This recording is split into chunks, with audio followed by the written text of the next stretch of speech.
centres. Before we come to your views, let's also speak with Manna Mostaghim, who is a PhD candidate in sexual and reproductive rights at the LSE, the London School of Economics, and a spokesperson from Abortion Rights, which is a pro-choice organisation.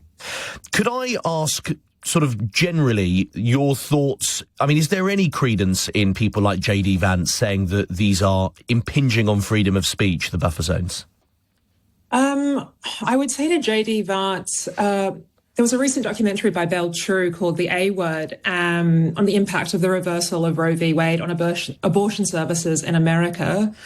And there's a very upsetting scene where an American doctor who provides abortions has a gun tucked into the front of his scrubs to protect himself and his patients from anti-abortion protesters.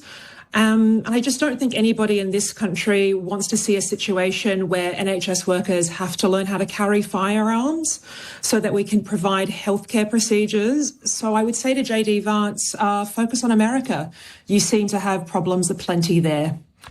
In terms of the sort of impact this is having in the UK, I imagine that you thought this was pretty overdue, these buffer zones that have come in. But, I mean, do you, in terms of sort of the UK free speech angle then, I mean, do you have any sympathy with people who say that this is, all they want to do is pray silently outside an abortion clinic, and this is effectively draconian?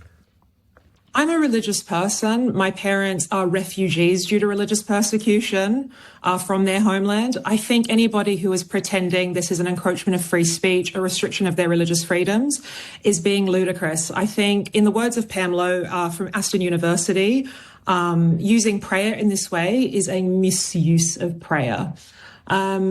And I have to think, we have to also remember, although this is a Christian nation, this is also a democracy. And another function of a democracy is that we listen to the majority. And according to a 2023 YouGov poll, 87% of the British population say that abortion should be allowed in the UK, compared to only 6% who say it should not be. So these people are the minority. They're just a very loud, harassing and cruel minority who are harassing people who are trying to seek essential healthcare services. And personally, I feel sorry for them. I feel sorry that they pray to a God that compels them to judge other people's medical decisions and to harass patients and healthcare providers.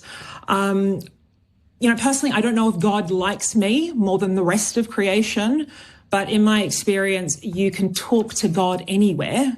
That's kind of the point.